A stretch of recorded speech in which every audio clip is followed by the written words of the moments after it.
Hello, everyone, and welcome to Lords of the Thorn once again on twitch.tv/the Empathiator. Yay! This is Yay! episode 3. You can go to the Empathiator YouTube to find episodes 1 and 2. They're amazing. Check them out. Very delightful. And thank you to the Empathiator for having us on their channel. All right, let's get into introducing the cast. In overlay order, we start with Crystal. Hello, people. My name is Crystal Fear, and I am playing Sarissa Shiog, the Changeling Sorceress. Chris. I'm Chris, also known as Chaos Chris, and I am playing the Bard Dante.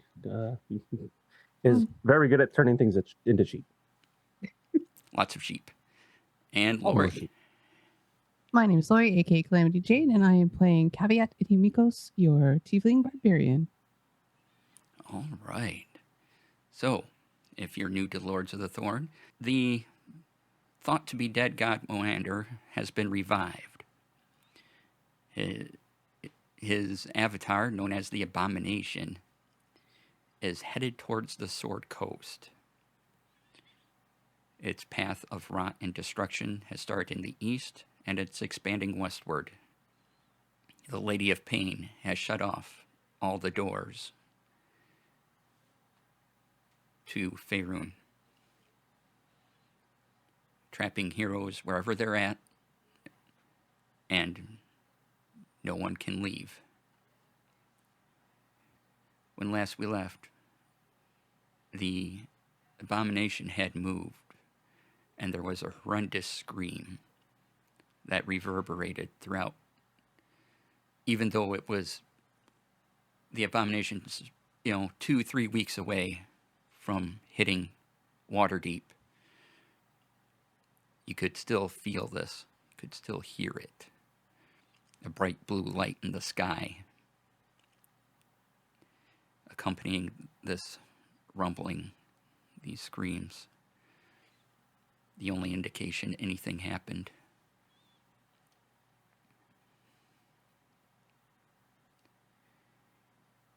And the party went into Agrahorn's tower to find out what was messing with the dragon ward that protects Waterdeep. They went in, they went down to the lowest level, fought some horrible-looking abomination creatures, and found out that the Moander has somehow figured out how to copy this dragon ward. It's not as powerful, and it had to be separated into 4 parts that are spread out. But until that ward is gone, dragons cannot attack the abomination. And no one can do very little damage with it.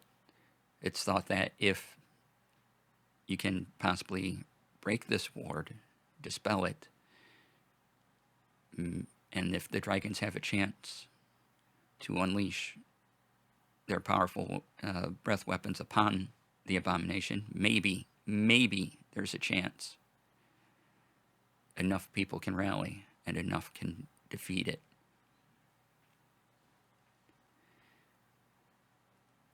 And when last we left off, you had gotten outside of Agrahorn's tower. You had talked with Barnabas Blastwind, letting him know the information. You have picked up a new hand friend named Geraldine, who is a clawing hand in a jar. It likes to tap on the glass, can't get out.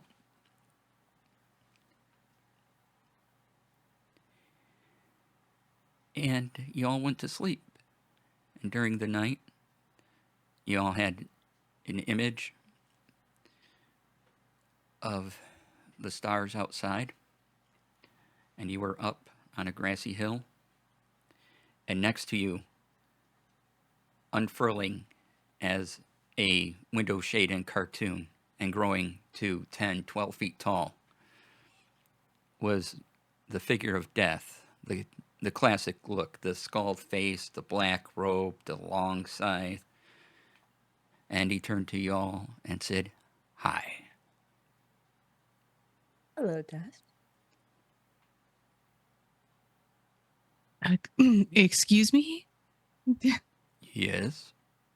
No, I sorry, I suppose I was looking at Sarissa. Oh. What? Oh, we go way back. Well, I guess that's a positive thing because you're still alive. Yeah. Hi. Hello. Dante is just processing and just wondering if you can turn death into a sheep Oh no. Oh out of panic.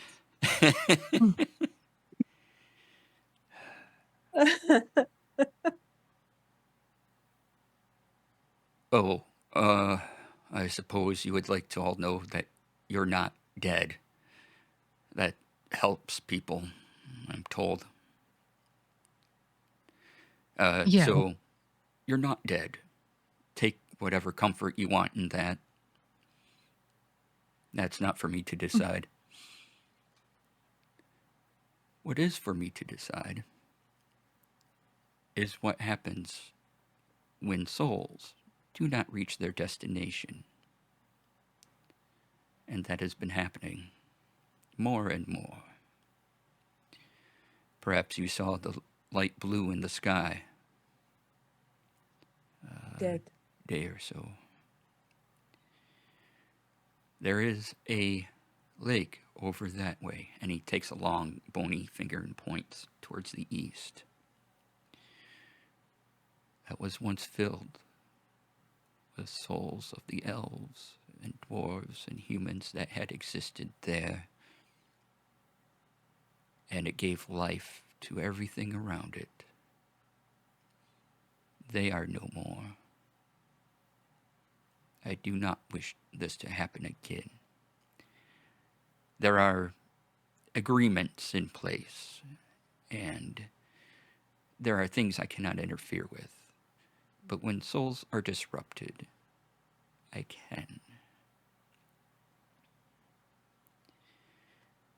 As no one can stop me,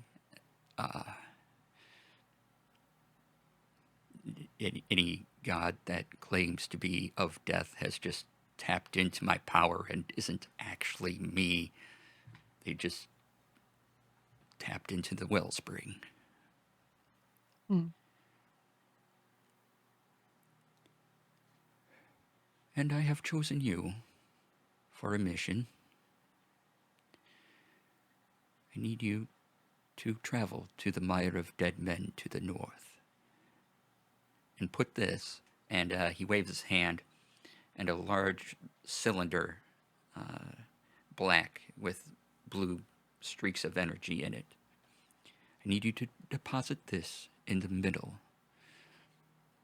It will protect the souls there. Yes, they are evil, most of them. Undead, marsh area. It's truly awful. But I'm sending you there anyway. Because even their souls need to go other places and not be absorbed by the abomination. Anything we can do to keep power away from that thing, I'm more than willing to. Is there any kind of protection you can give us to face a whole bunch of evil undead in a swamp? You should be fine, but what are you looking for?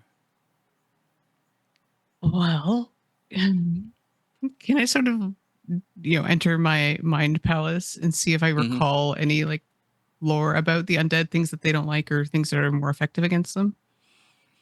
Just like the little headband around her horn starts to glow. She's thinking. So usually fire. Fire's good. Okay. It's good. Okay. Oh, maybe something to make passage in a swamp easier? Can you give us like a boon? Perhaps. And he waves his hand at all of your feet. And you get the sense now that, at least for as long as you need it, your shoes, so don't take them off,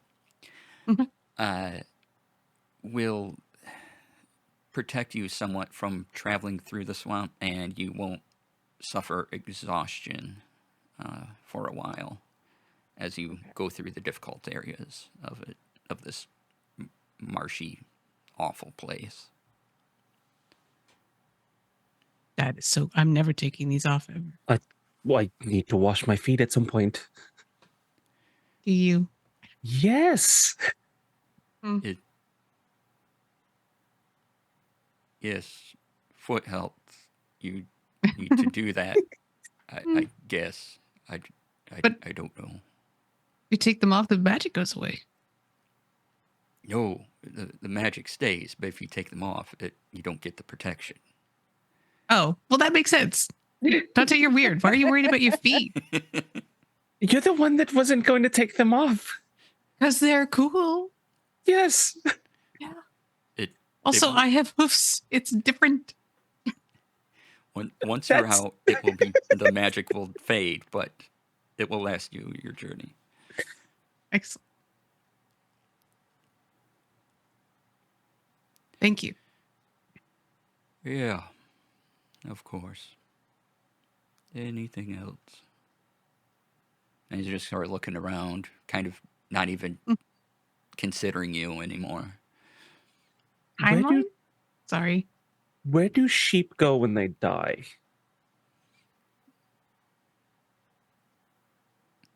And if Death had eyelids to blink, you would be getting a blinking sensation. You feel this in your mind right now. It's him staring at me and just like, it's like suddenly he was looking out and then you watch him just like focus on me suddenly. Did you really just ask that? I did though. They go wherever this realm sends them. I'll have to follow one day. If a sheep gets the attention of a god, they go to that god. I cannot interfere with that. But the abomination is breaking the agreement. Seems to be breaking a lot of things.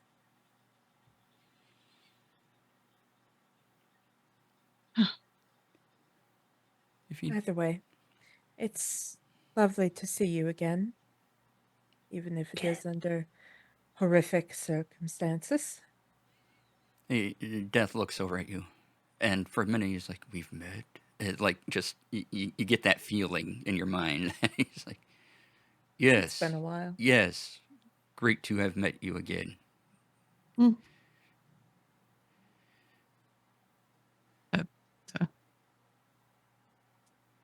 Ronan the Conqueror thing, where it's like, I don't even know who you are.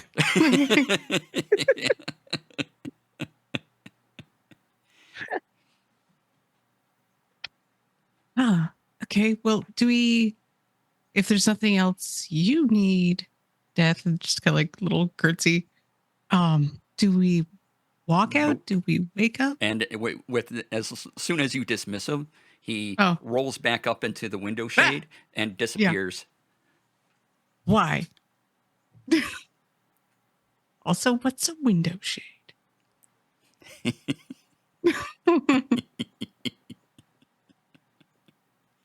Like a really snappy squirrel. Yeah. Like a really snappy squirrel. Squirrel. Does that cartoon thing when they would like roll? Yeah, yep. It does the whole thing and then vanishes. Wow. And we're in our own separate rooms now? And you're in your own separate rooms, yeah. Still cool. sleeping. I look at my shoes. Yeah. your shoes have a little sparkle to them. Awesome. I go and bang on Cavi's door. Yeah, I hear it and choose to very slowly get up to you. In that time that she's taking time slowly to do it, Uh-huh. I'm going to cast Polymorph on myself Oh, no. and be a sheep. Well, that's interesting. Bah! All right. I will open my door, You're bad from the outside now. see a sheep. Do I intuit that it's Dante or do I think it's the monster? Because that dictates how I respond. Should I roll? It's Yes, you should. okay. Here we go. It's a total of 10.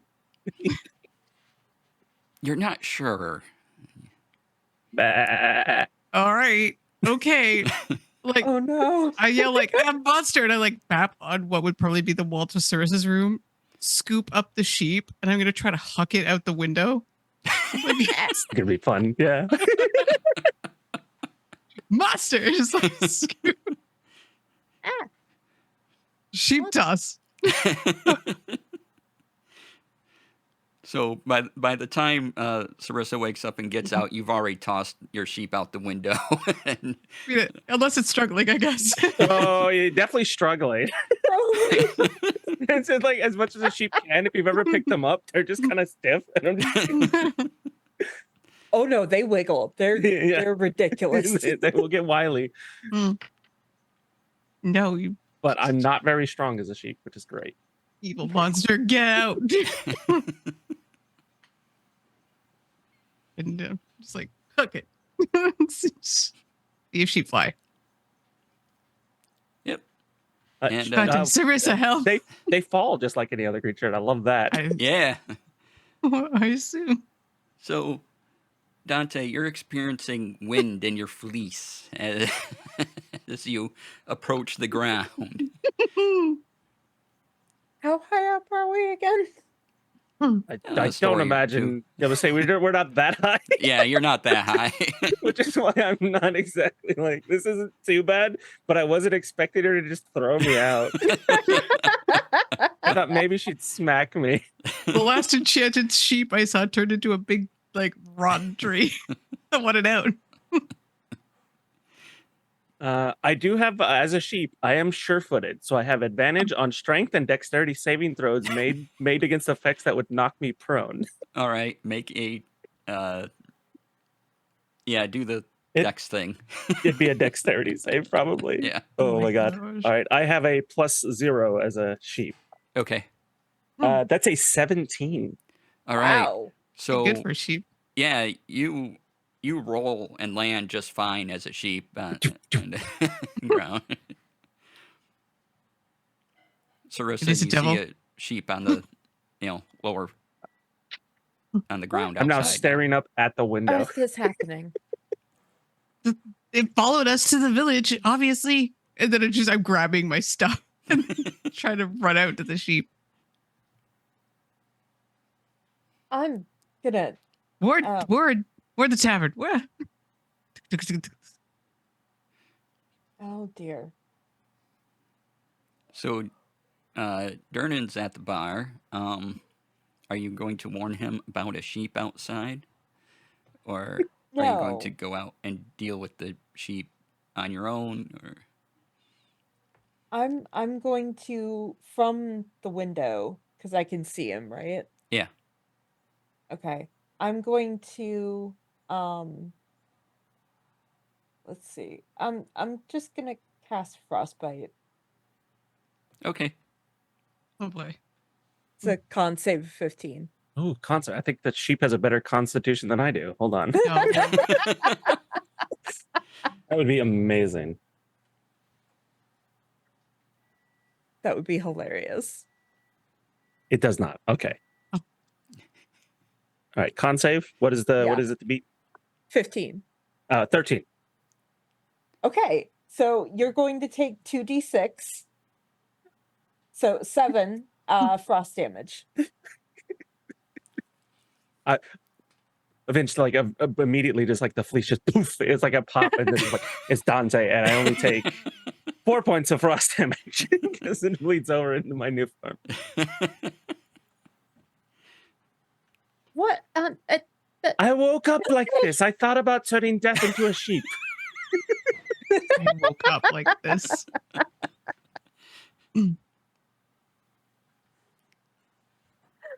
Oh dear. Also, what do you mean you know death? What? We've met a few times. I've worked for him a few times. I know very little about this world, and I know death is still death. At this point, I come bursting out the front door with like all my weapons. Like, where did it go? Dante. Oh my God, you're safe. You didn't steer. Where did you? The sheep is here. What? I yelled down from the window. Cavi, it was Dante. The sheep was Dante. I should bonk you. Yes. I wouldn't like that. But I won't bonk you. It is rude to bonk your friends. I'm thinking about it. Oh man, I thought I was gonna have to fight another sheep and just sort of like turn around and wander back into them. I need that on a t-shirt. It is rude to bonk your friends. It's rude to bonk your friends. Everyone's got a code. Right? Everybody got a code. Oh, my. Okay. Yeah. So you can continue your rest, or you can. Oh yeah, I'll continue my rest. Yes, she's going back to sleep. But You yes, go get a respite right outside Dante's door. Like just Just like potently listening. yeah. and all of your shoes are slightly more glittery than they were before. Pretty. Love it. Thanks, Dad. It was definitely real. Daddy Death bought us shoes.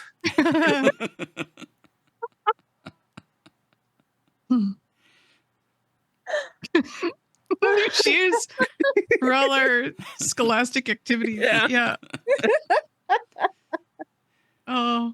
You saw death, and all you got was these pair of shoes.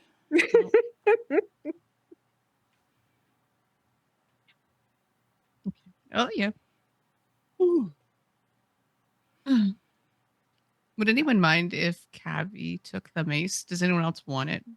No, I figured it was hers. Yeah, you Ooh. can definitely take the mace. Yeah. I don't have any. What else did we? Well, besides Geraldine, what else did we find? It was just the mace. Oh, the broken wand. That's Yes. right. Yep. Suddenly. Yes. And then I wound up with the book and then the blueprints for the magic robe.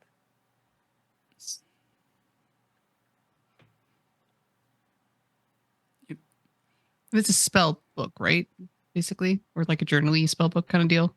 Yeah, it was the one that that I had shown to the Black Staff. Right. A ritual book, I guess. Yeah. It was also like it was a book of also what they were cataloging from the wards and how they were copying it. Yeah. Yep. Yeah. Okay. And your crystals, at least one, right? Did you keep both? Or Okay. I kept one for sure. I didn't know if we gave them one to study or not. Yeah. I think I still have the other one. Yeah, Okay. I think it was if we have the potential, we might be able to use them if they're using the same crystals. Well, that's what I wondered. If we could sort of like use it as like a tracking, like, object. Find like more like these in my area. It's an ender eye. You just throw it and follow it. Yeah. Yes. I approve of Minecraft references. Right. Perfect. So, the Mire of Dead Men, how far would that be from Waterdeep? currently? It is. It's going to be a week or two of travel. It is halfway between, approximately, Waterdeep and Neverwinter. Okay. Oh wow. It is It's along. north. It is along the coast. Yeah, north along the coast. Okay. Okay. So it's away from the current abomination direction, right? Ish. Yes, the abomination is coming From the east, correct? I gotta Yeah. look at the thing at my overlay from the east. Yeah. Okay, so yeah, this way is east for y'all. So it's coming towards the west, and you're going north. Okay. And yeah. Okay.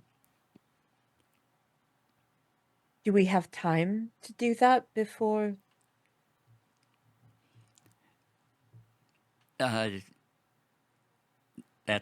I mean, that's up to you, but it moves really slow. It's going to take a long time for Okay. it to get Mhm. here. Yeah. I can also, in spurts, I can also make us travel a little faster. Oh. Oh. And so while I am proficient at turning into sheep, I can turn into other creatures that fly. Oh, Ooh. very cool. I can also technically fly for Oh, 10 minutes. I constantly forget I can fly, but Mine but it's just my normal speed. I can at most do it for anywhere between 3 and 5 hours. Yeah. It'd be most of a day, but we could cover a lot of ground that way. But if we get into any kind of conflict, I will not. I will be sapped of most of my energy. We could maybe rent like a couple horses for me and Dante. You said you had Yeah. a horse. I do. Didn't? I do. Morning Glory. Nice. I mean, that would cut our travel time down for sure. Because I feel like it's important. If death sends you, you should probably like not delay too long to go. Agreed. But maybe we could get a few odds and ends out of the way. Like that pretty row of yours, the blueprints, if you want. Yeah. Yeah. I actually do want to get that done before we head out. Maybe I could research the Mire more and try to figure out the terrain, get a map. Okay. That's sort of what Cavi's she takes it like a tiny little like book. It's like just a checkbox of things to do. She just like puts it in. Find horsies. Find horses. Research Mire. And then just like miscellaneous. Like open time. Gotta make that open time. Yeah. Time for yourself every day. Very important. So for the research bit, you're in Waterdeep, so Mhm. there's information and things everywhere. You're going to find it. This is one of the most massive cities, well funded on the Sword Coast. Awesome. So as far as the Mire goes, a really long time ago, it was involved in something called the Troll Wars, and there were 3 of them, and this was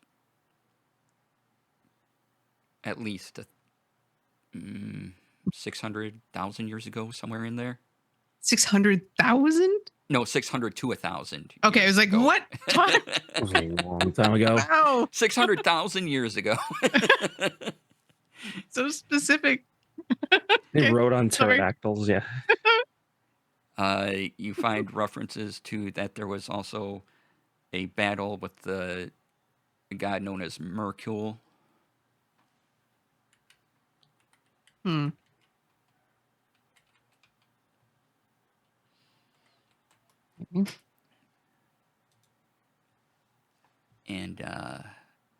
Mercule was a god of the dead and decay and exhaustion. And was defeated in the spot again a long time ago, after the Troll Wars. Okay. And so it's thought that the people who died there, along with the trolls the um, and the remnants of Merkula's energy, just made this area swampy. Like they've tried to develop over it, they've tried to fix the land, and it doesn't fix. It is just the swamp. It's always, as far as most people are concerned, it's always been the swamp, and as far as anyone can tell, it can never be anything but a swamp of awfulness. Wow. Okay.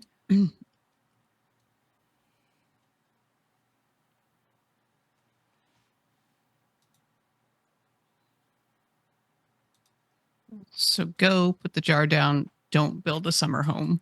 Move on. There are it wasn't always the swamp area. This happened after the battles. So there are sunken towers and things like that. And you might find stones of various structures that used to be there as you travel through. Okay.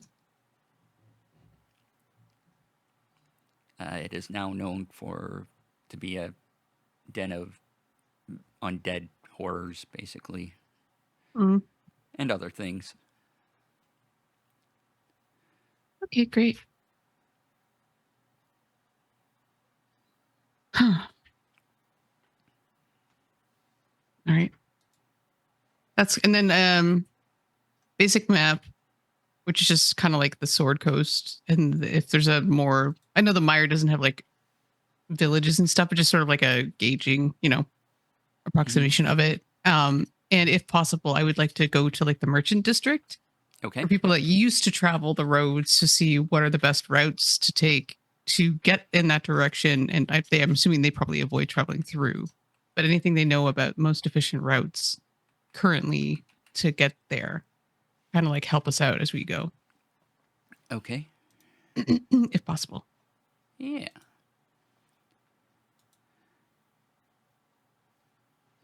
So the most efficient route would be basically to head north out of Waterdeep and follow the coast, and eventually you'll be going past an area called the Sword Mountains, and you won't be going up in them. You'll just be next to them, and eventually you'll know when you're there. The road steers around the Mire of Dead Men, just because it's an awful place, and so you'll know it when you're there. Everyone tells you the land changes, everything's bad. And then if you were to travel about another week or so north, you would hit Neverwinter. Okay. And the mountain, sorry, the name was again? Sword Mountains. Oh, okay. They will be on the east of you. Okay. It's not a huge mountain range, but they are mountains. Mountains that break into kind of a hilly area and then back into mountains, and there's some woods by it. Okay. Thank you.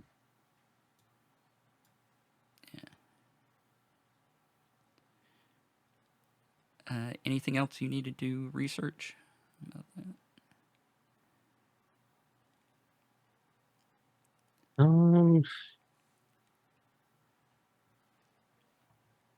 No, but if she's doing research, then I'll try to procure us some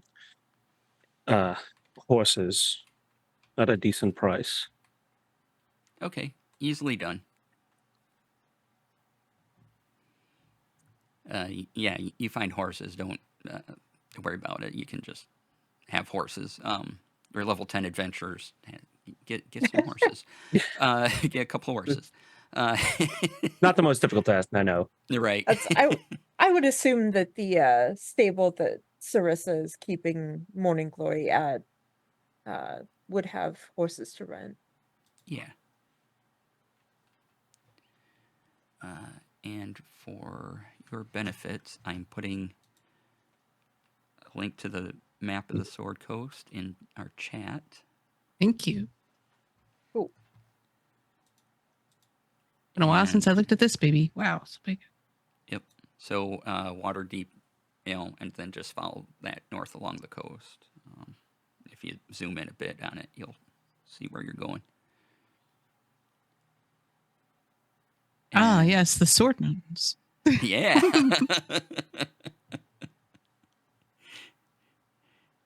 And that's the link to Mercule if you're curious.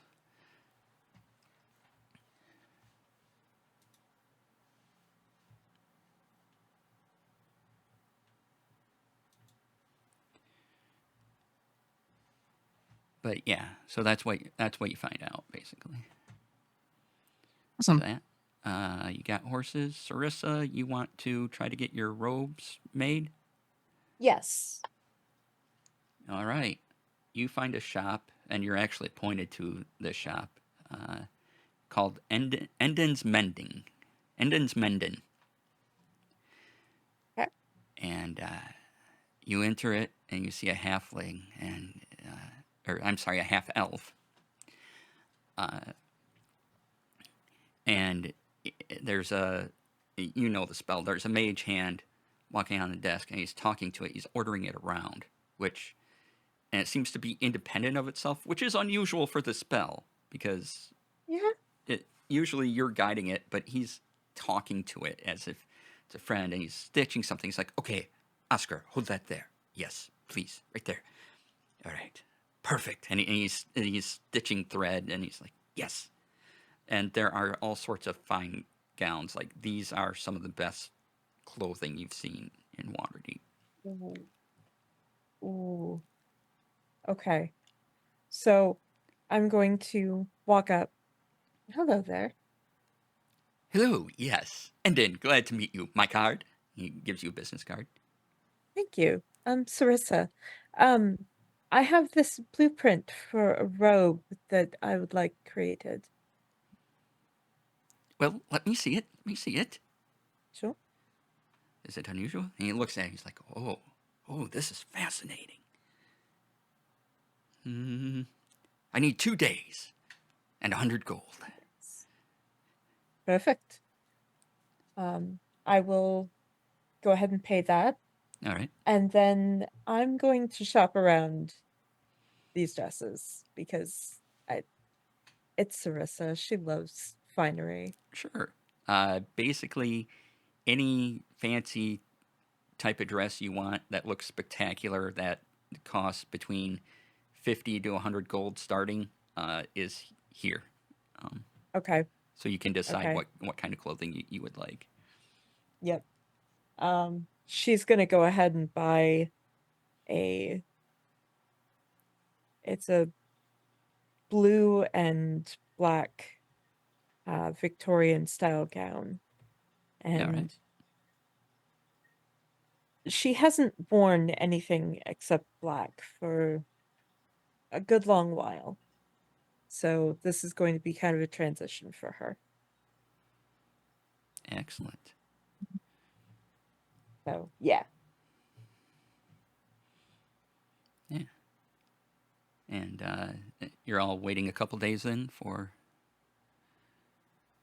I think so. It does take a while to gather all the information, procure the horses. Is there anything Dante wants to do other than horses? Dante's got horses. I will spend my time performing at the Yawning Portal for anyone who's going into the actual depths.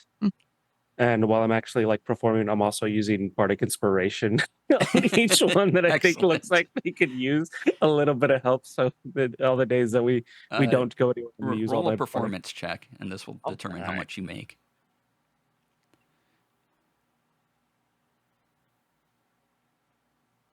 Oh, that is not bad on the dice. Let me check my performance. So that's 13 plus 5, so 18. 18. All right. Over a couple of days, you make 40 gold. I'm just like, diggy, diggy hole. Dig in the hole. Nice. Casting inspiration on all any of the ones that look like they need it. Brava. And how much gold is that again? 40. 40. Okay. Yeah. Make sure I add that. You know, it wasn't one of your sellout concert tours, so. No.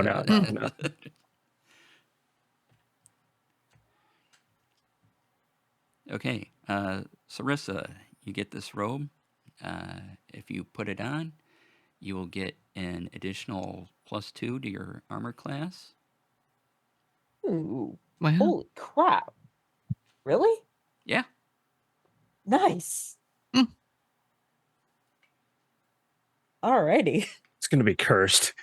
It's gonna be great. And if enemy hits you with a melee attack, specifically they gotta be hitting you with like a club, a sword. You know, they have to be up on you because the effect is only 5 feet. There is a chance for them to be blinded. They have to roll a DC 12. Let's call it a wisdom check.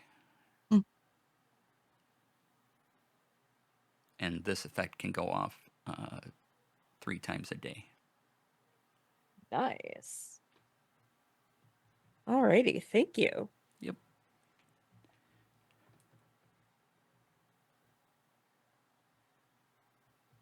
Gabby wanted to do something. What was it?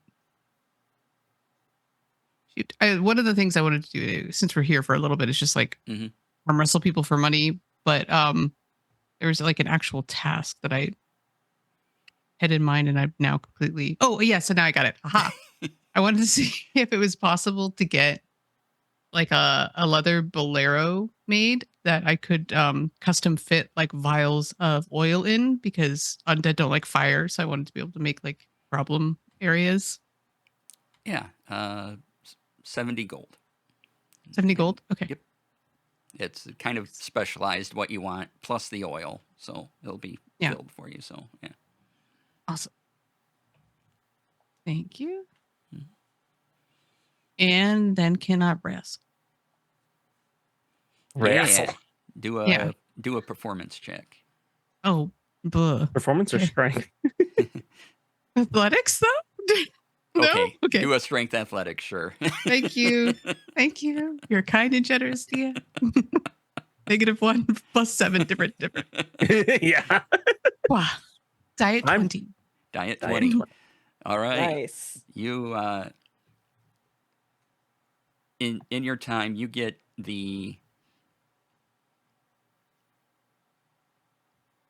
you're able to earn the mid-tier belt. There's another belt up. You're just not going to be here long enough to wrestle for it.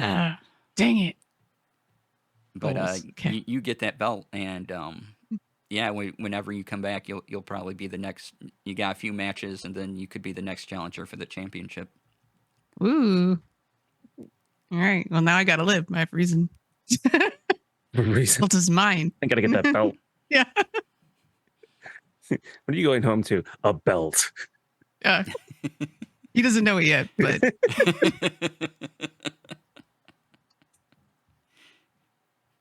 Okay. Also, at this time, I've been practicing with the firebolt mace. Mm-hmm. And I would like to share with probably Dante, because I assume they hang out in the tavern, doing the wrestling and the performing. Like, I think I'm going to name it because it's special and magic. What are you going to name it? Ember Heard. Yeah. Good name. It seems like a lady, but like stubborn and spicy. Spicy, stubborn lady. Got it. Yeah. Yeah. And then I'm just going to put Ember in my pack. All right. Ember is added to your pack.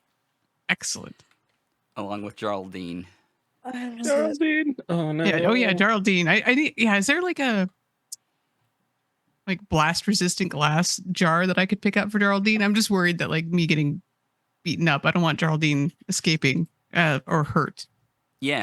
I mean, you do have to break the jar Geraldine is in to put her in another jar, but yeah, you can definitely do that.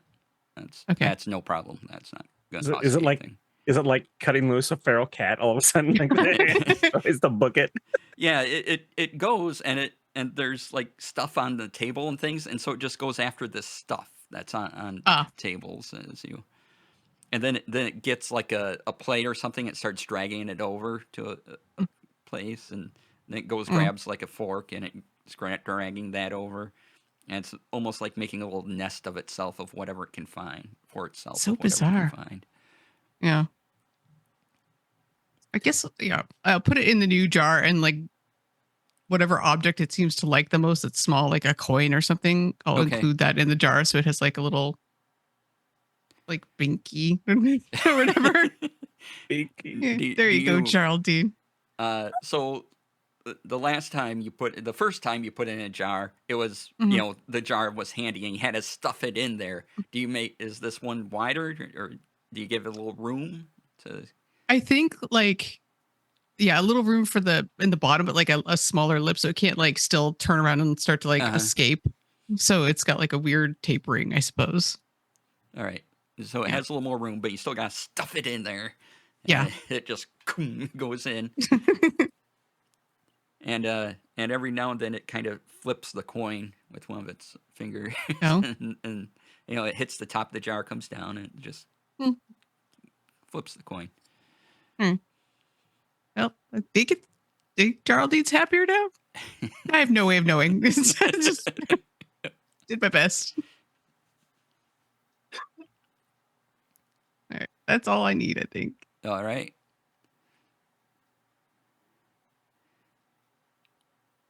All right. If you're all set, you can gather up provisions you need for a couple weeks, and you travel off.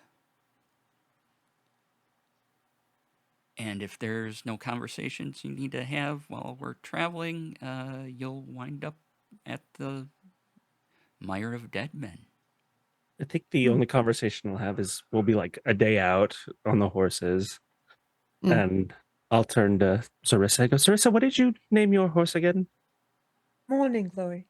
Morning Glory. Cavi, what should we name these? I didn't really have any names when I picked them up. I'm going to call mine Afternoon Dalliance. So I guess that leaves you with the evening or night.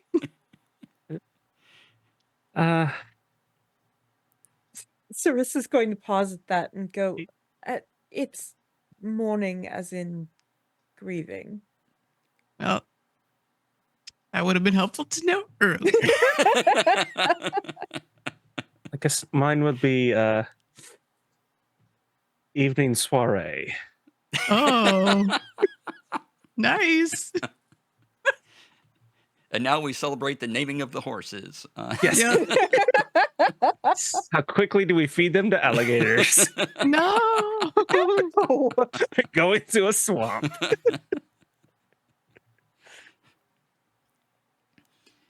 And as you travel up the Sword Coast, it's rocky. It's a path, and you see, you clearly see where the path goes around and goes up, and this way is safety, and you have to continue north, and you probably should get off the horses at this point because you will be going into just gross swamp muck mire-ish area.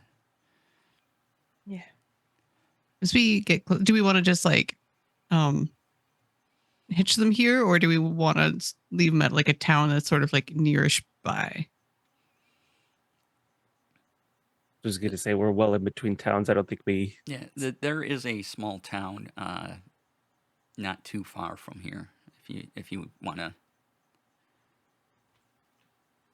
Yeah. Stable the horses. I mean, it's up to you guys. I'd be like I would rather stable Soiree than just leave him to his own devices. Yeah. Especially with if we leave him near the swamp, that's not great. There's still plenty of things that can come out of it. Yeah. Okay. So yep, we'll Board the s- horses, yeah. Stable them up. Okay. Yeah. Yep. Easily done. Cool. And Good Good job, Right. Dally. I just patted my horse going, good evening.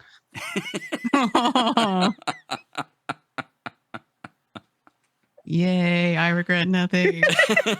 God, I love it. I love it. Nope. That's all perfect. all right. Good ponies. And as you approach the Mire of Dead Men, Hmm.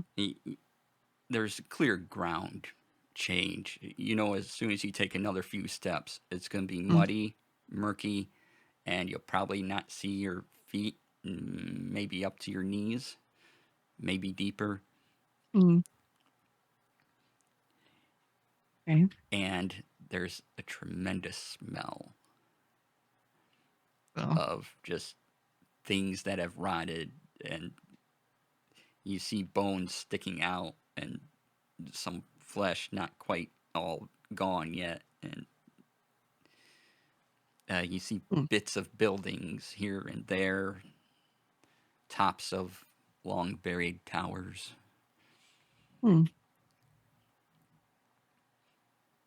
And things. And as much as there's kind of a increased smell of rot, like out, near the abomination thing, this is like a concentration of it, and it just fills your nostrils and starts stinging your eyes. Okay. No way to prevent that, I guess. How did the boots change, if anything? Your boots are fine. If you take your first steps into the muck and you hear a sloshing sound, and for a moment you think you'll get stuck in it, but then you're able to proceed just fine. So you kind of get the sloshy sucking noise, but then when you lift your foot up, it lifts fine, and you continue on. But you still get a as you're traveling. Everything's a bit fresh here, isn't it? Yeah. Gross. Keep on your toes, though, because undead, spooky, ooky ghosts. And I'm worried they're just going to grab me and pull me down into the ground. Could be. Oh. I do need everyone to make a survival check as you proceed through this awfulness. Awesome. That is a thing I can There's do. bits of bamboo. There's moss just like sticking to your pants. There's Well, that's a 19 plus 7. awesome. Beats the pants off my 13. Oh, yeah. Hey, beats the pants off my 11. Oof. Okay. So, Cavi and Dante, you've found quicksand. Sarissa stepped around it, but you're sinking now. Oh, dear. Sarissa, you just kind of notice it, and there's just not enough time to say anything before they take their steps forward, and they're already sinking, and it's already up to your belly buttons, essentially. Okay. Dear. I'm going to, is there like a big stick around or something that I can like toss to them and have them there hold is on to it? a large bone of, I don't know, something, but it's a large bone. It has been gnawed on. Well, as long as it doesn't like break. I'm gonna hold it out to Kavi first. Okay. All right. And give me one of you roll with advantage of strength. Yeah, let's call it strength athletics to get out. Okay. I can do that if you like. Yeah. Ooh, that's pretty good. 18? 18. Okay. Nice. Yeah. So with a you're out, You're Go still back to kind of Dante. on top of it, but yeah. Dante is kind of up to his head, Yeah. up to I'll the chin. I'll hold on to one end A of my bit open my manacles arms and out throw like the this. other manacle cuff out so he can Okay. like at least hook his hand through, even if it's blind. Yeah, I'll just like Grab this. I'll feel it. It like hits me right in the head. I go, ow, okay. I just like slip my hand over it, and it's like I This. just like have it. All right. Need another strength athletics here to Okay. pull. Oh wow! I rolled double 19s. All right. Nice. You So add them together at 26. that point, right? Yeah, I think so. Just So Dante, you come out. You're pulled a little too hard, and you actually come out and kind of sail over their heads, and then you plop to the ground. You acrobatics that, and they use that to like vault sure. over. Give me an athletics or a acrobatics check as you vault over, because otherwise you're going to face down into swamp awfulness. But Yeah, I don't want to land in at least swamp you won't be awfulness. sinking. All right, we're gonna roll the pretty dice for this one. nice. But you did not betray me. That is an 18. All right, yeah, you land fine. Nice. It's still awful, but you don't get a face. I do full. this and then like sink another foot into the same swamp.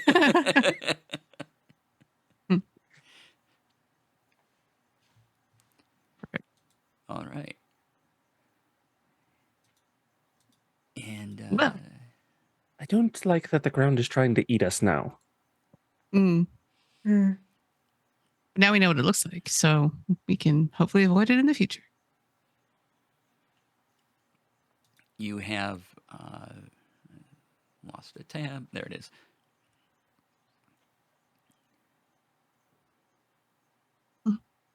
You have birds now above you, flying down. These are half-rotted birds. They're still moving somehow, but some of their wings bits are skeletal. It's just a hollow bone. Sometimes they don't have eyes, or various bits of their feather are just gone. And it's just an exposed area. Ew. On them. Yeah. As they fly around and peck at whatever they can. But they don't seem overly interested in us at the moment. No, they are not interested in you. Their targets seem to be whatever not moving bits of things they can tear and pull at. I'd like to keep an eye in case there seems to be like a larger than normal cluster or sudden activity with them that might imply A, our destination, or B, trouble. Yep. Which could be the same thing. About how high are they flying above us? Just like, are they like swooping down like treetops or? Yeah, what's left of the trees? Any tree here is mostly dead, rotting bark. But so they're kind of sitting in those. What branches might be left? Some fly down into the mire and muck itself and pull up something and fly back up. The player B wants to cast something at them. Dante and me is like, no, let's not mess with the dead birds.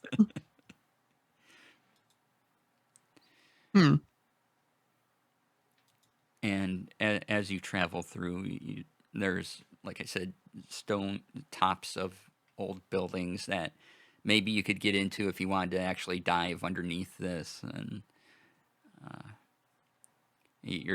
there's definitely a shelf somewhere where you're above some things, and then notice there's probably a big drop off for one particular tower that if you wanted to sink down into this, you could probably get in. But again, you would be breathing under muck and mire somehow. But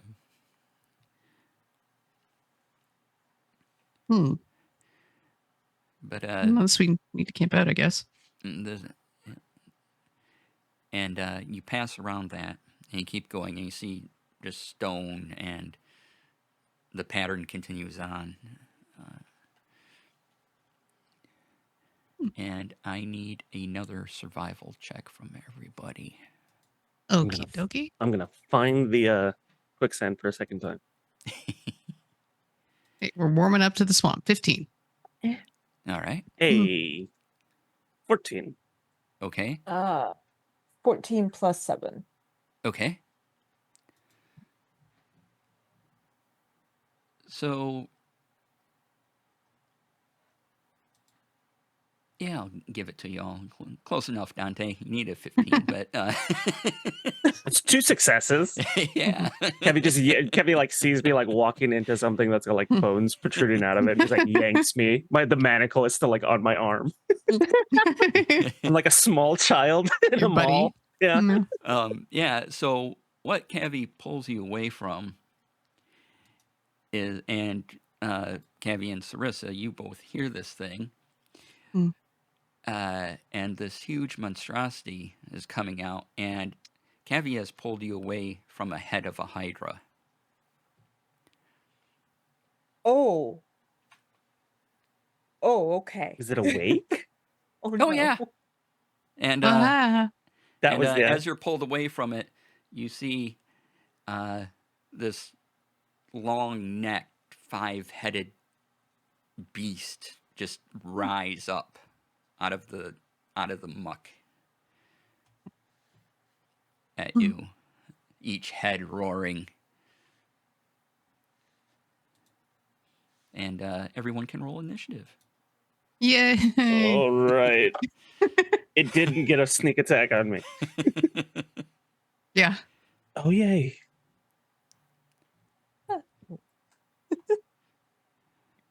All right, Sarissa, initiative. That is a 17. 17. All right, Dante. Dante has a 22. 22. He rolled a 16 plus 6. And Cavi. 21. 21. Wow, you guys did great. Nice. All right, so, oops, 1 second. Something. My encounter decided to not load. Hold on. Oh, no problem. Well, there we go. All right. So, Dante, you Didn't are really want to first. attack us. You All see right, this, Dante. you see this gray, greenish yellow hue, like I said, huge monstrosity before you. 5 heads snake around each other, and they snap and bite. All right, as it rises out of the swamp, I just draw my rapier and shout, Ignis! Use my bonus action to light it on fire. Excellent. And I point it towards it, and I cast polymorph. Oh my god. Okay. Okay. Let's see here. It has to beat a 15 wisdom. A 15 wisdom. Yeah. And 60 okay. feet is the range on it. So if right. it I was need to right look there, up yeah. polymorph a second because I need to double check a thing with it. Stop sheeping my creepins. I need to fight stuff.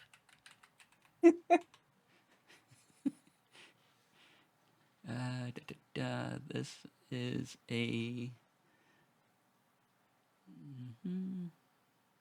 A nice Hydra? Pacifist. a nice...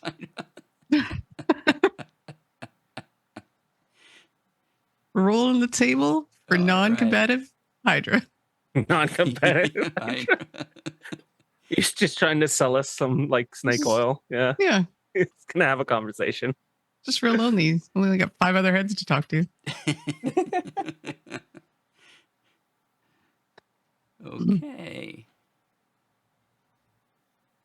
Let's see if this works. All right. Okay. Rolling the die. What I need? A 15. What are you transforming it into? It's the first Hydra I've ever seen. And that makes it the greatest Hydra I've ever seen. So as it like morphs out of this, like it gets this massive form, it then turns and shrinks into a goat. All right. A goat. A goat. It is a goat. Hmm. It is a very mad goat. It's very mad. How long does it stay like this? An hour. An hour. I can guarantee you it can chase us down though. Well, I mean, I remember can it this. in this swamp. This is its home. But it's a goat. For an hour.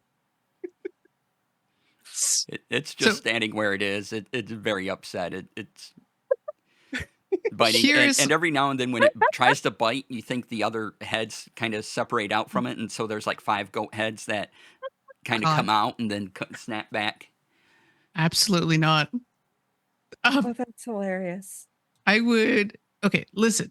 Last time I forgot that I could do this because a tree wasn't far enough to drop the weird troll thing. But if this thing is a goat for an hour, that's a lot of me flying straight up.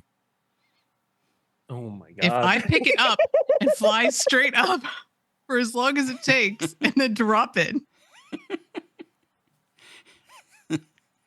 That science. It's a goat. Operation Goat Goat Drop. Go for goat. However, as you're considering doing this to the goat, oh no, down from the clouds, this Hydra was keeping something at bay, and shoot, keeping 2 young black dragons fly down at you. Oh no! And approach, and everyone can roll initiative again. Oh no! What? Let's have a kaiju fight. I'm about to throw the goat at a dragon. I got a 22 again. I rolled a 16. I got a 21 again. I rolled a 19 again. The other die is irrelevant. I got a 21. Okay. Let's see here. That's between you and Cavi. Who wants to go first? Or she can go first. Well, I got a 22. So yeah, Dante again. Yep. Yeah. I mean because Sarissa and Cavi rolled the same thing. Okay. I just gotta put one at a different thing. All right. Oh. Yeah. So top down, and they're just diving on in. So Dante, you are first. About how close are they? They will be on top of you on their turn. They are about 60 feet away. Okay, yeah, then that's... I don't want to hold an action for that. So I will... This is always the joy, because I'm still concentrating.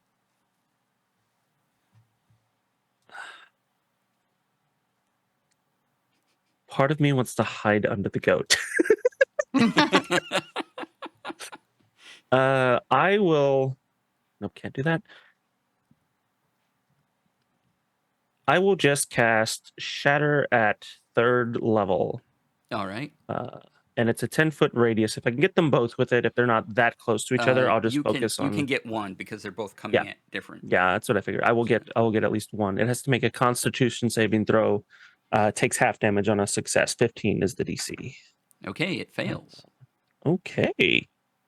So 48. 8. That's 15. 19. 24 points of thunder damage. Excellent. All right.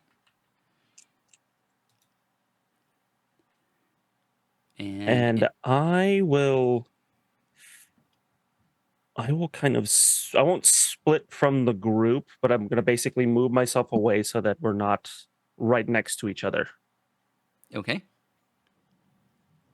Excellent. About how far do you move away with your movement?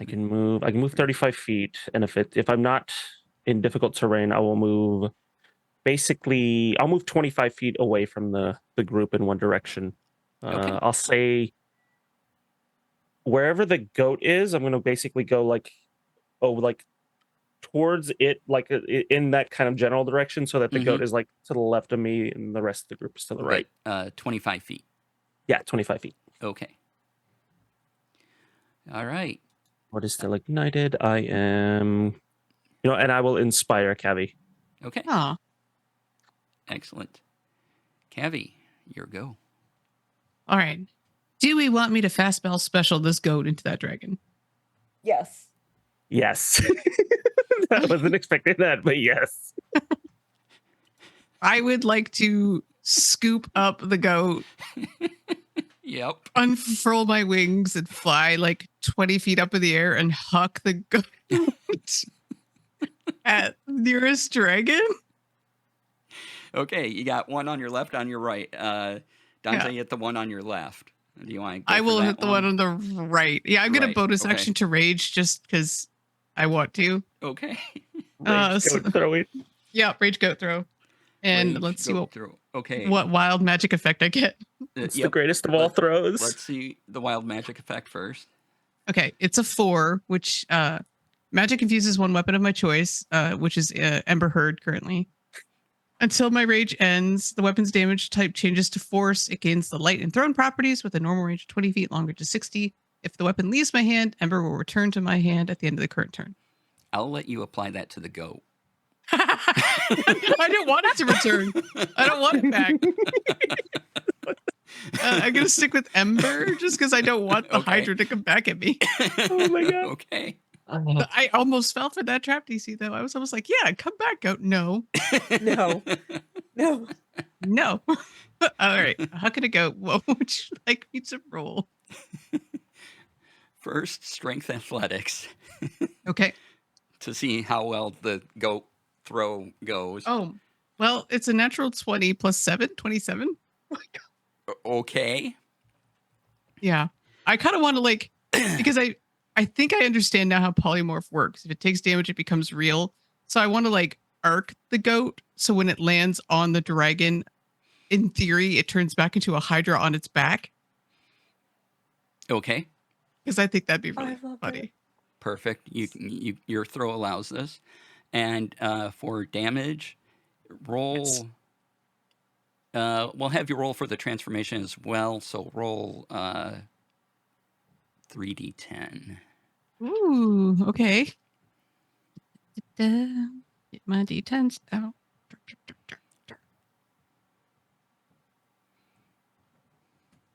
D8. That's a trap. And this is a crit, so you get to roll the damage as crit. Okay, so roll the damage twice then. Yep. Cool. So the first one is 11, and I'll roll again. Mm-hmm. Better.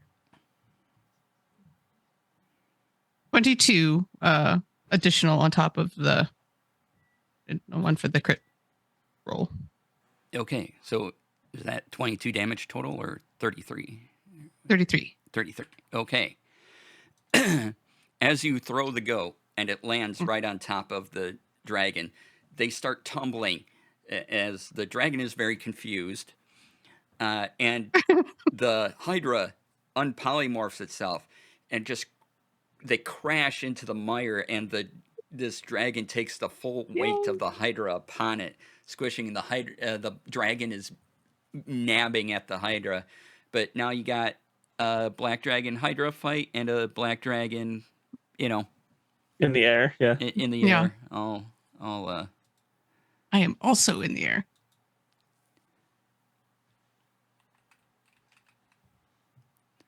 and I have to introduce the Hydra. Hold on. Initiative. Sarissa, it's your turn. Okay. So the The appropriate response. Okay. so the one that's up in the air, I'm going to go ahead and cast lightning bolt. It needs a dex save of 15. Dex save of 15. All right.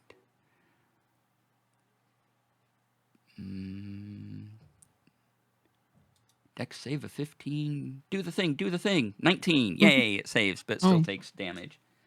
Yes, it does. Let's see. So it takes 15 lightning. Oh, awesome. Okay. Yeah. It does indeed take 15 lightning. And then bonus action, I'm going to call my Houndville Omen. Okay. And that is my turn. All right. And that's everything then for your search? Yeah, you said that's your turn. Okay. Yeah. Since the dragon and Hydra are still battling each other, I'm gonna let my dog just rest Okay. until one of them is dead, and then we can attack that one. All right. So the dragon that was hit with the lightning bolt still in the air. Cavi, it locks eyes with you because you're still floating there, and you're the nearest snacky creature. Yeah. So it is going to first try to melt you with some acid breath. You need to make a no. DC 14 dexterity saving throw. Okay. Kevy's out there like, I'm a treat. Much. Oh, okay. That is a total of 16. Okay. Nice. So you are taking half of 50, so 25 acid damage. Owie. Okay. Rolled really well. Ew. What? And as it approaches you, it's going to attempt to swipe a claw. Okay. And then it's going to circle back up. Alrighty. So as it does hit me with the acid splash and gets closer, my unstable backlash is going to go off, which means I re-roll my wild magic. Okay. And see what other fun things occur. How? Ooh, a 7. Oh. Huh. I don't know how this is going to work. Maybe it doesn't. 7 is flowers and vines temporarily grow around you. Until your rage ends, the ground within 15 feet of you is difficult terrain for your enemies. I am in the sky. Do I make a sky garden or does it just not take effect? Sky garden. You know what? Sky gardens are cool. So you have Come at plants me. around you. It gets at you. It gets close to you, but and it'll still get this claw swipe in, but it can't really move back away from you now. Awesome. But it's still going to get the claw swipe in. Yep. No problem. Okay. Thank you. 27 to hit. Oh, that's nat 20. I'm sorry. That's rough. Yeah. Oh, no. So that need adult. That is, well, luckily you're a barbarian because that's 23 slashing damage. Okay. Wow. Is that the halved number or do I have that's half 23. Okay. Thank you. Ew.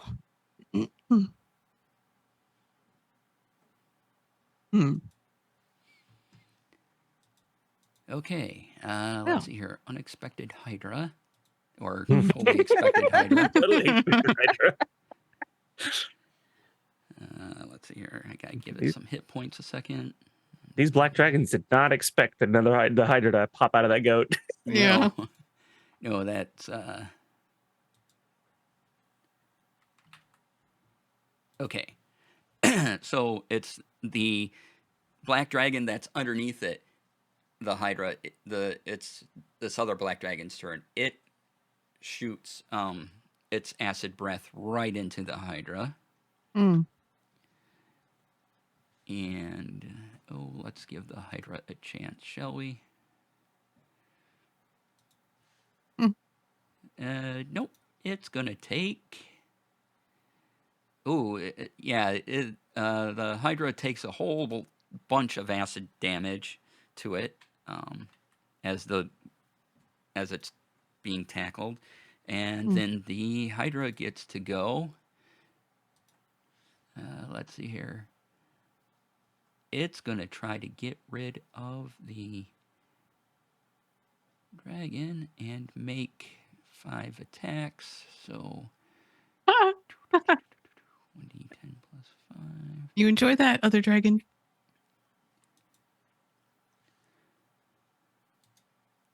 So it's going to bite into the black dragon for a bunch of damage. The black dragon underneath it, there's holes in it and everything. It's not looking great. It's getting chunks. It's getting chunks. Hydra's doing pretty good still. And we're back to the top of the round, so Dante.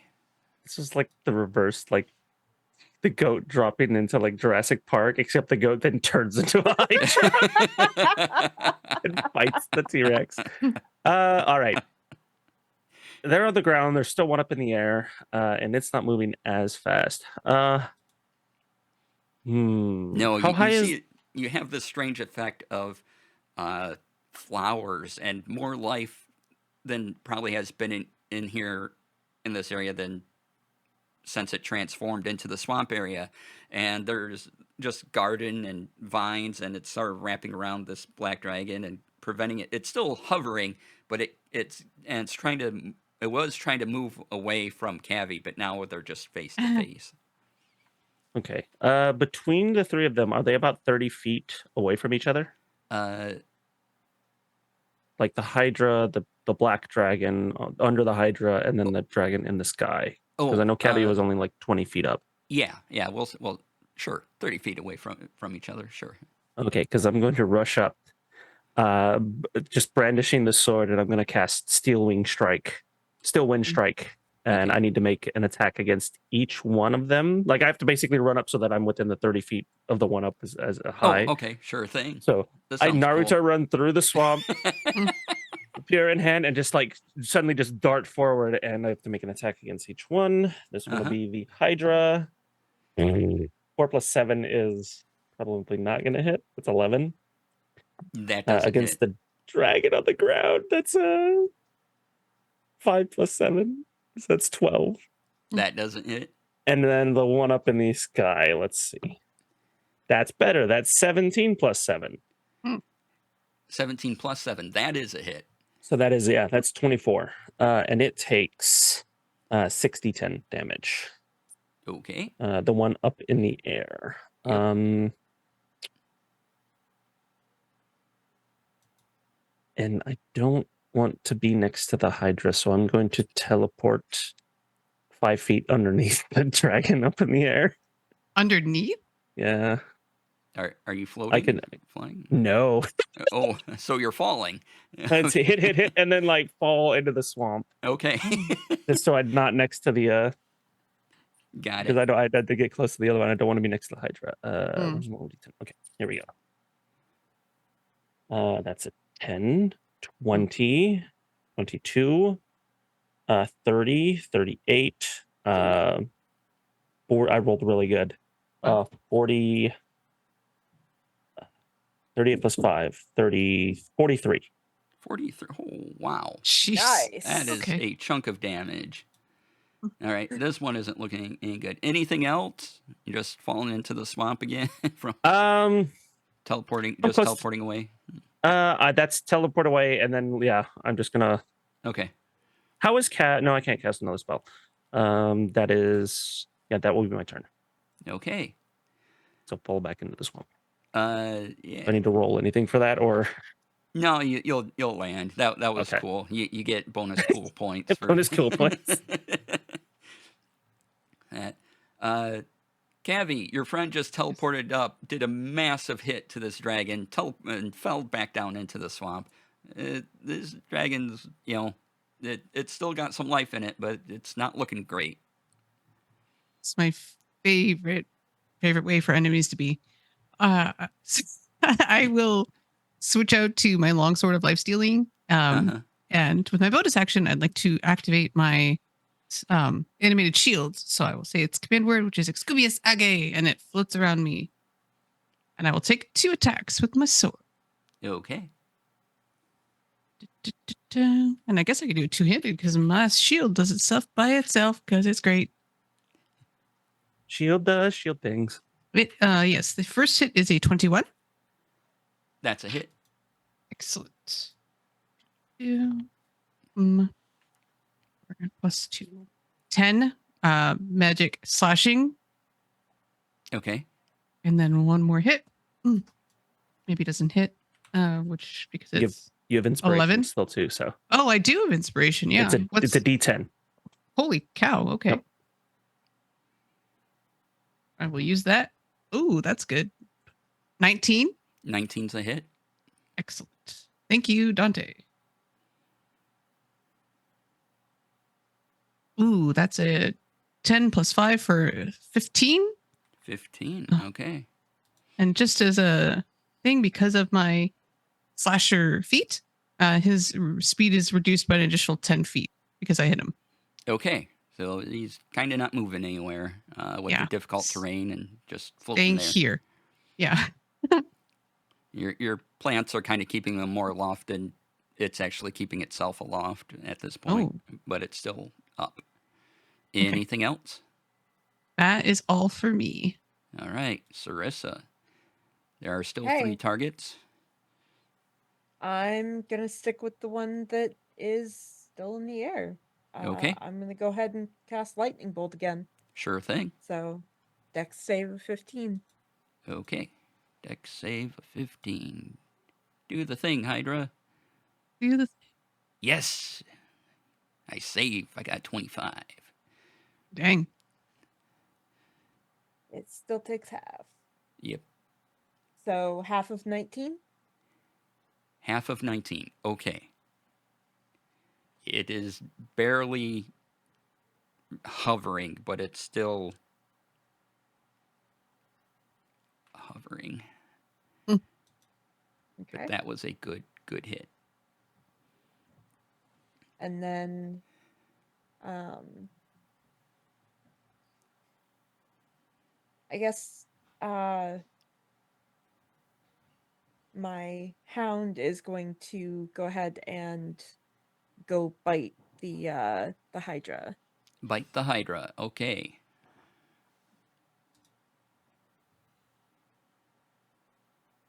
That is... where'd it go? Okay. That is a 14 to hit. A 14 is a miss. So it tries to bite and it just wriggles out of the way. Oh well. Yeah. Okay. Right. Okay. Cavi, the dragon you're locked with gets to go. Okie dokie. And let's see here. Now that has its full attack round, it gets to make a bite and 2 claw attacks. Oh. So here comes the claw. That's going to miss. That's a nat 1. So it's going to get... I'm going to give it disadvantage on its next claw attack. Roll it. Roll? Okay. It's 19 and... Just tapping the die. Does a 17 hit you? It does not. Okay. It misses with the claws. It's going in for the bite. All right, here we go. All right, that's a 23 to hit. Yeah, that hits. As its jaw just comes in and clamps on your shoulder. You take 10 piercing damage. Okay. And as it's clamping on your shoulder, you feel acid drip into the wound, and you take 6 acid damage. Okay. Got it. Owie. Cheating. But my rebuttal. Okay, your rebuttal. Time for a wild magic surge.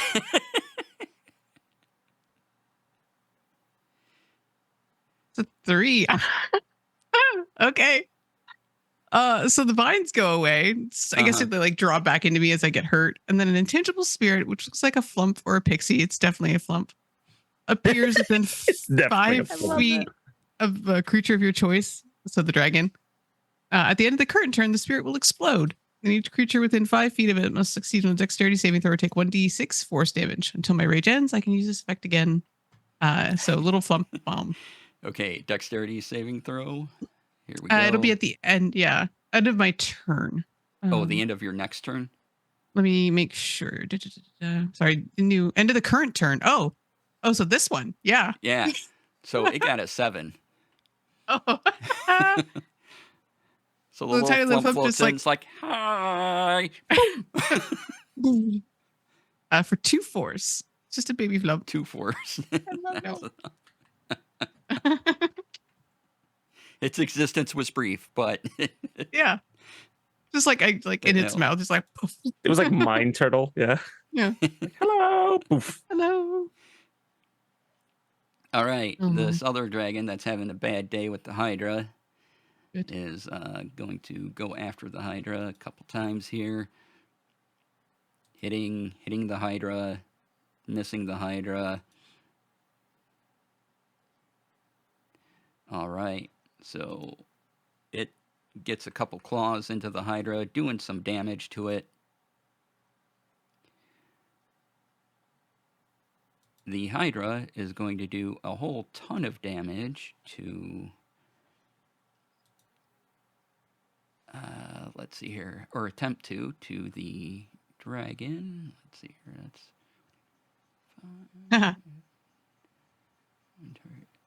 let's see here, it has heads. Okay. So, yeah, each head just bites into this dragon, and this dragon is not looking great at all.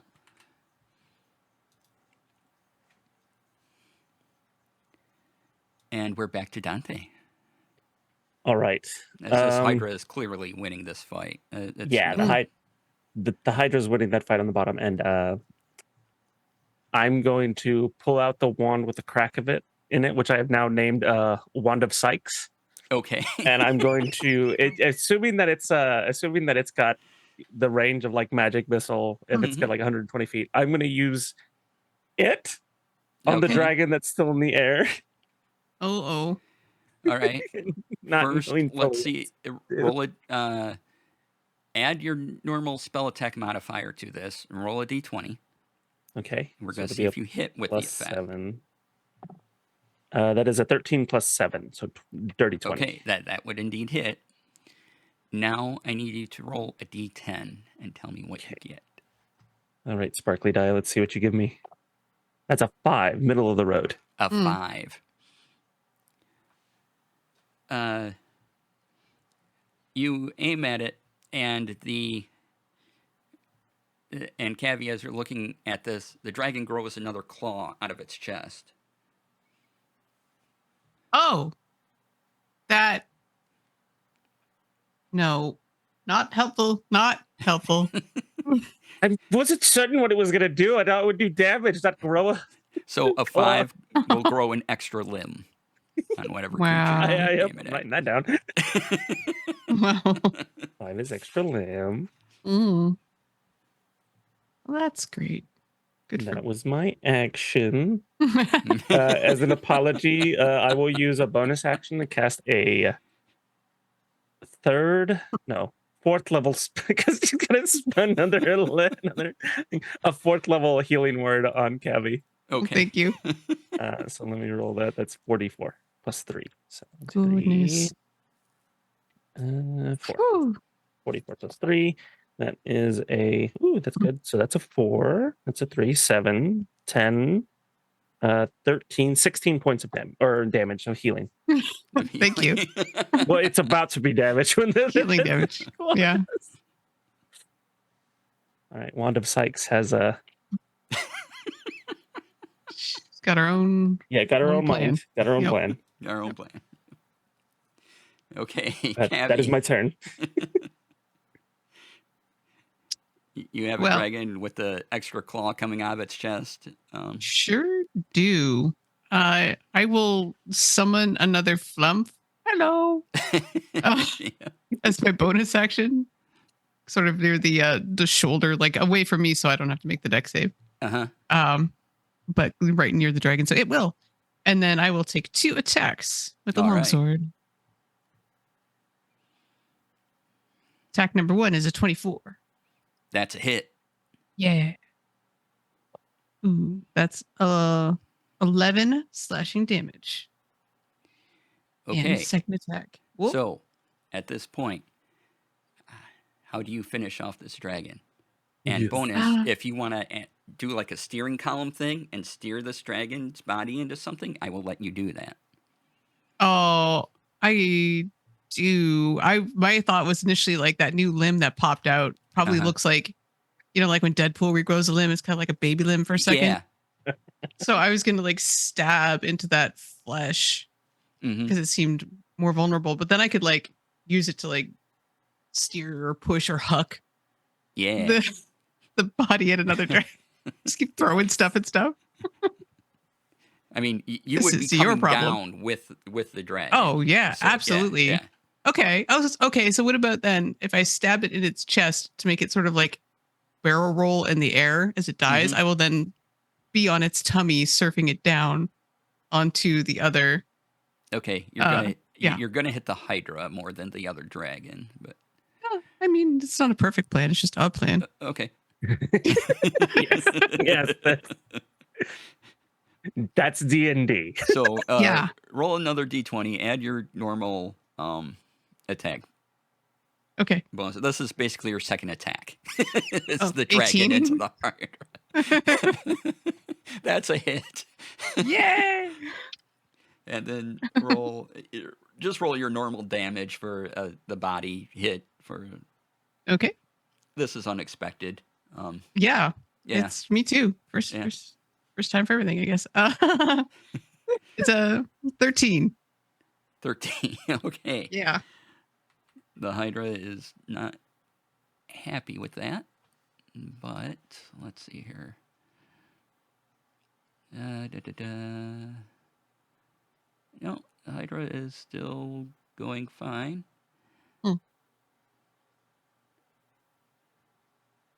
In fact, the Hydra gets to look a little. Oh, and then I guess because the flump is with us, and I hit the Hydra with the dragon, and the flump is with the dragon. The Hydra makes the deck safe. Sure. Just like wee, and then why not? Let me do that. I'm sure it's fine. Yeah, the Hydra is doing good actually. It heals itself up. Nice. But it has to do a dex save, so it tries to do a dex save. It fails. Hooray! Good flump. Bloom. 6 force damage, maximum flump. 6 force damage. Okay. Max. All right. The flumpening. Yeah. Sarissa, there's a mess of bodies.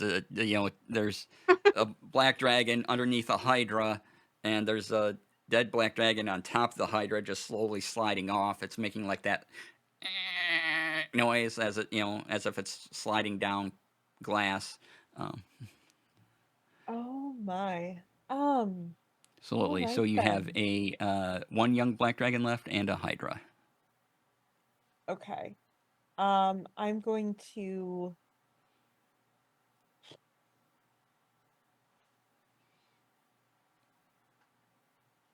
I'm gonna do a thunder wave. Okay. Do the thing. I'll let you angle it so you get them. So it needs a con save of 15. Okay. That's for both. Yeah. Con. The black dragon fails.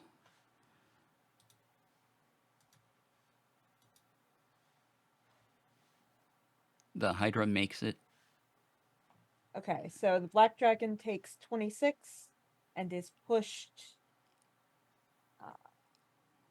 What is it? 10 feet. Okay. And then the Hydra takes. What is that? 13. 13. Okay. Yeah. And is not pushed, which means that my puppo is going to go ahead and try to do a bite.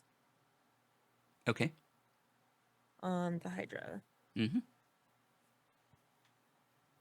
That is a nat 20. Woo! Okay. Yeah, doggy. Let's see. What is... I always forget what his...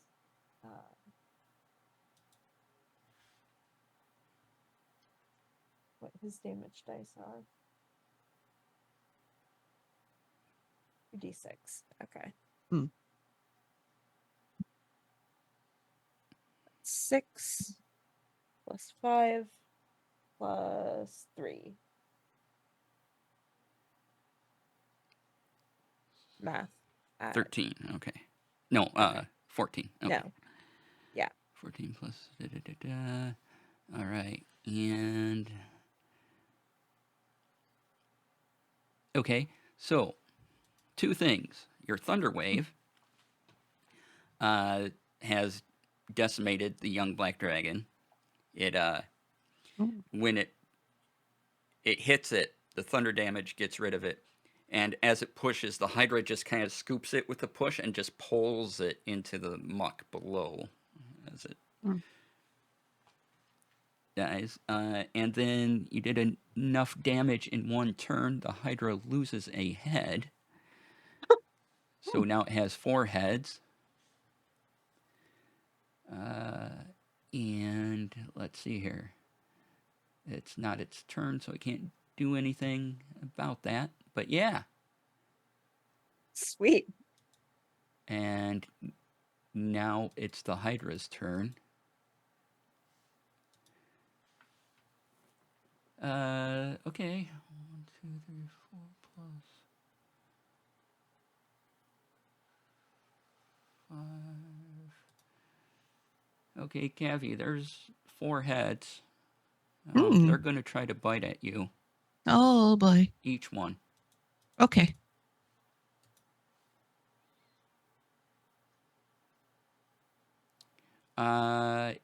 It get 2 of them will hit you. Okay. And let's see here. What's the damage? It is 1d10 plus 5. So, okay. Just to make it easy to roll that. You will take what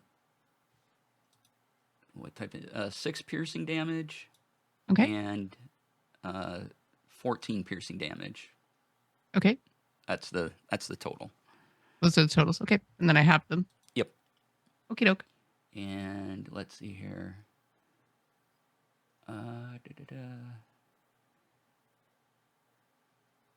Okay. And now it regrows 2 heads. Oh. Yep, a new head appears. So there's now 6 heads. And yeah, it regains some hit points. Okay. Dante? Dante, seeing now that there's multiple heads, like even growing out of it, I'm just gonna go, well, and I'll charge forward with my rapier, and I'm gonna take multiple strikes at it. Mm-hmm. So first strike is a 16 plus what? That's a hit. 16 plus 8. Yep. So yeah. Okay. And I'm gonna roll. I'll do a defensive flourish on that one. So I'm gonna roll that real quick. Okay, and this is some fire damage too? Or? Yes, this is the flame tongue rapier. Okay. So it will do 2d6 fire damage on a hit. Okay. That is okay. So that's 3, 8. Suddenly couldn't do math. 11. No, 11. Can't do math suddenly. It's 17 points of piercing damage. Okay. And 8 points of fire damage. And I gain 3 to my AC. So I now have an armor class of 20. Excellent. And then my second strike against it for my extra attack. 3 plus 8 is 11. Okay. Assuming that misses. That's a miss. All right. You need 15. Yeah, I figured it wasn't 11. That's that, and then that's pretty much my turn. Okay. They don't want to move away, but now I will stay put. Yeah, and good job doing the fire damage because that's related to its head regrowth. So that's convenient. Yeah. Cavi. All right. And my buddy is here. Is it possible to get into flanking on this creature? Sure. Yeah. Dante had to move up in front. And, yeah. Like Hercules, but much thinner. Oh, yeah. And it did bite me, so my wild magic surges again. I had it open somewhere and I closed it. Hold on, come here. Right, here we go. 1d8. Be something fun. Goodbye, Flumps. You were great. Ooh, okay. Number 8. It's tummy bolt time. A bolt of light shoots from my chest. Another creature that I can see within 30 feet. The Hydra must make Excellent. a Constitution saving throw. Okay, Tummy Hydra. bolt. Make this Constitution saving throw for No, me, Hydra. fail. You could fail. It's okay. No, it needs to make it. No. It got a 15. Ooh, let's wait, see. I'm sorry. No, it got a 20. I had to add the bonus. So. Okay, well, Don't give us hope. yeah. I thought you were going to be like, no, like a 14. No, it needed a 16. It passes. But I can do it again as a bonus action unless it keeps biting me. So, Sure thing. not radiant damage, not blinded. One day tummy beam will hit and I will be so happy. So it's just 2 incoming life longsword strikes. 13 on the first, or I mean, sorry, dirty 20. Yeah, I rolled a 13. hit. Excellent. You need a 15 to hit. Need a 15. Okay. 14 is the magical slashing damage, and its movement is reduced by 10 feet. Okay. Takes that. And at this point, one of the heads dies. Woohoo!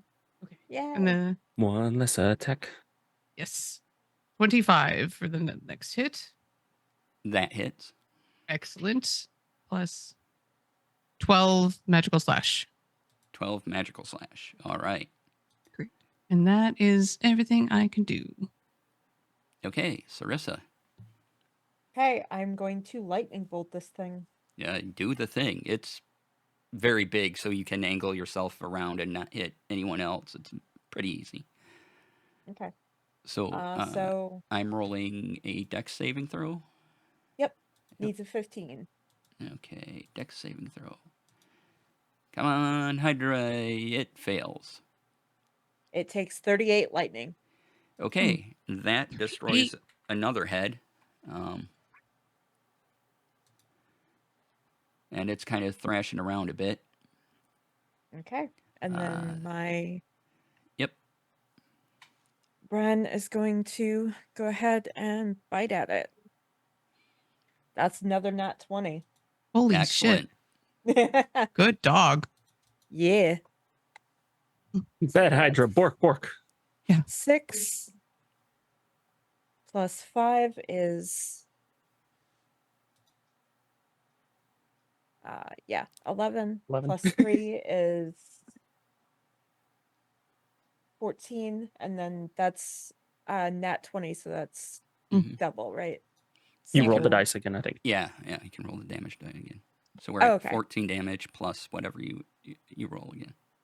Plus 3 plus 6. 14, So 23 total? 23. Okay. Call it 23. All right. Anything else? That's it for me. Because it's not looking too hot. Still got a lot of heads, though. But it's its turn. And so in range, it's going to fire 2 at Dante and 2 at Cavi. Okay. So we are going to do, let's see here, that's +8 to each one. So Cavi will roll first.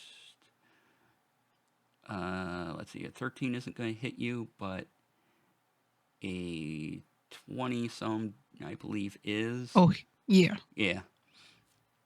And so you take... Give me that chomp.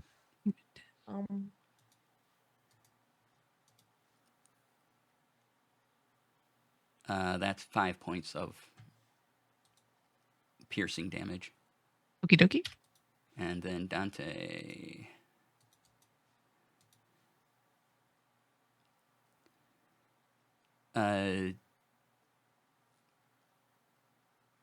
does a 25 hit you at this point? Yes. Yes. Always okay. just one above my proficiency bonus. Darn it. All right. So you get one attack on you. The other one misses. Okay. Yeah. So you're taking 10 piercing damage. 10 piercing. All right. And it can't heal itself because you did fire damage to it earlier. Dante, we're back up to you. All right. Seeing that the fire has either changed something or whatever's going on, so I'm just gonna keep stabbing and just keep going. Alrighty. That is a 10 plus 8, so that is an 18 on the first strike. Mm. And then the second strike is a 11 plus 8, so 19. Okay. 19. And then the first one, I am going to use my last bardic inspiration, do another flourish. Mm-hmm. So add a d10. Where's my d8? And then my 2d6. And this is the first attack. It's another 3 for the what's it called? Bardic. So I'm back up to 20. Mm-hmm. That's 3, 5 plus 6. 8 plus 6. That's 14 points of piercing damage plus 7 points of fire damage on the first attack. Mm-hmm. And then 8 points of fire damage and 10 points of piercing damage on the second. Okay. How do you take down the Hydra? Wow. Yes. Ooh. As it's like heads are falling and like it's down to like the one last head, I just like rear back and just like riposte as it like tries to strike back at me and just like carve from like the top of the head all the way to the base of the body. Okay.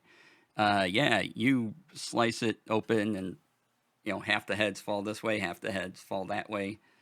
The part of the body almost lands on Cavi, but she's able to get out of the way. And we'll end with you being able to place the device on the ground, and sets off, and you see a glittery blue dome kind of go over this huge expanse of land. Well, And so we'll just leave you in the swamp for today. Ooh. Woohoo. You completed the live. mission, but you're still in the swamp. Yeah. Yeah. All right. So let's go around, have the cast tell us where they can be found and all the things as I straighten my hat. So let's do reverse order. So Lori, kick us off. Yes.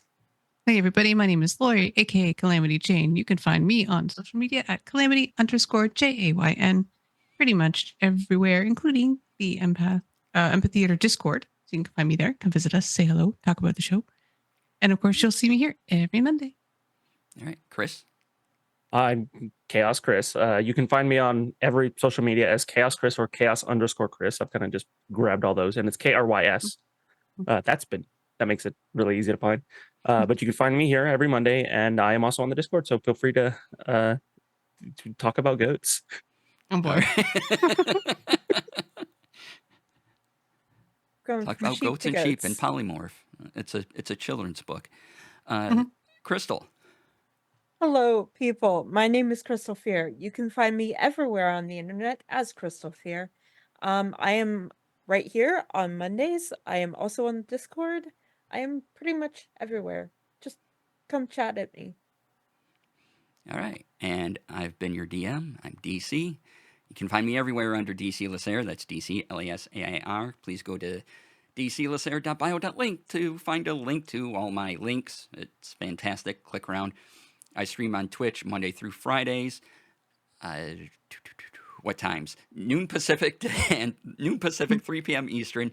Monday through Thursday, video games. Currently playing Octopath Traveler 2.